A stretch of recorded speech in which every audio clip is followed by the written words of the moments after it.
as somebody who didn't know much about Le Carré, Cornwall, and I hadn't read the memoir from which this takes its title, which is Subtitle Stories from My Life.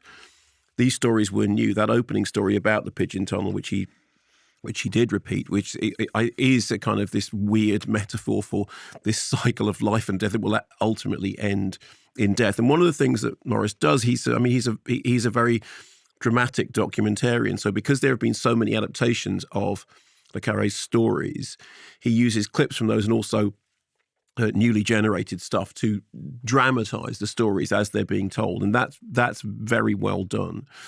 And so, we learn about his childhood. We learn about the stuff with his father. Go see the film. His time in the intelligence services, his rise to fame as the world's most celebrated espionage novelist. And we see all this told in a way that is part interview, part, as I say, clips and dramatizations.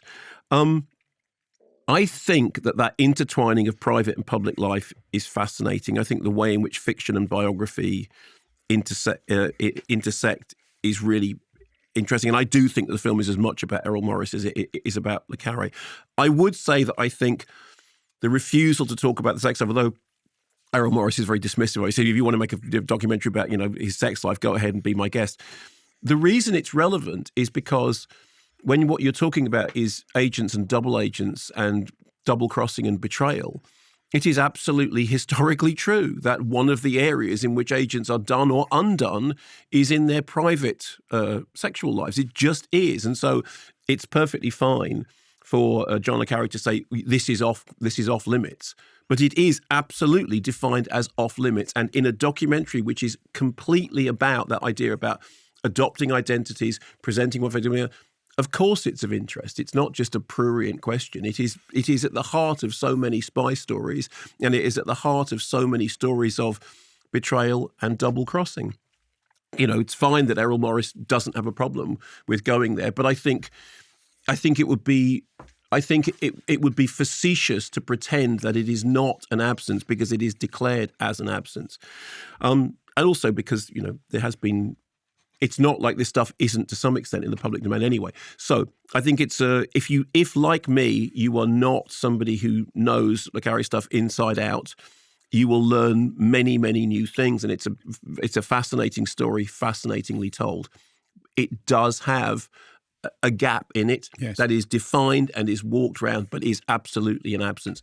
Doesn't mean to say that the thing itself isn't worthwhile, because it's very watchable. I mean, and he's, as you heard from that clip, he has a great speaking voice. I mean, he is a great orator, not Errol Morris, Cornwall Le Carré. When he tells his story, he tells it in a way that is really kind of, fascinating, and you could sit and listen to it for hours. And he does say repeatedly, I want this to be definitive. Ask me anything. I will tell you anything except this. I completely disagree with the idea that it should be about the interviewer. I'm interested in John Le Carré. I'm not interested in Errol Morris. I don't want it to be about Errol Morris. And in a good interview, I would define in exactly the opposite way, that they managed to get lots of John Le Carré without anything from the interviewer. Okay, what I would say is that I just think he is right that his job as a documentarian does intersect with Le Carré's job as a novelist, because what they're both trying to do is to seek for some kind of, to use that Herzog phrase, that, ecstatic. And there is a really good, it's not so much a book as a pamphlet by Janet Malcolm called The Journalist and the Murderer. And she also wrote in the Freud archives.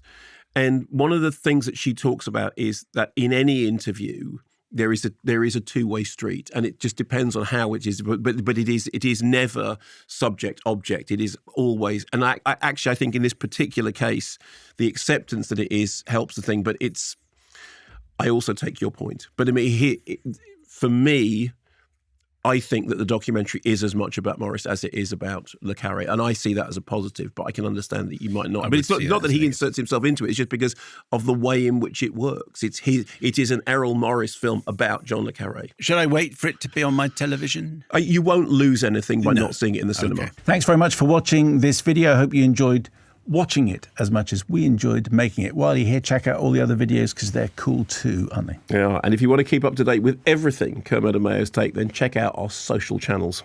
I mean, why wouldn't you? I mean, I would. But I have done. Excellent.